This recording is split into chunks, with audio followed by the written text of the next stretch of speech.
It's a dangerous virus. And we have been saying to the world that the window of opportunity is narrowing, and the time to act was actually more than a month ago or 2 months ago. But we still believe that there is opportunity. This is a second opportunity which we should not squander.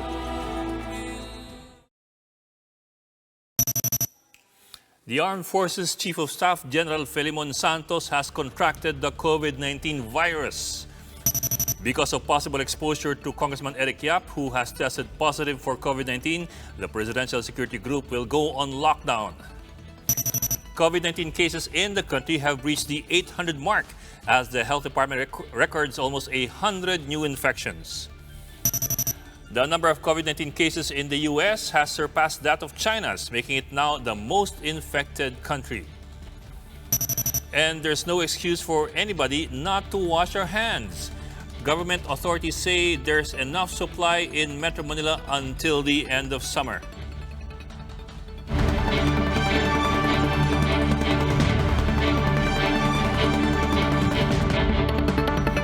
Good evening. This is the special coverage of the coronavirus crisis using the combined forces of News 5 and Signal TV's One News, Radio 5, and One PH.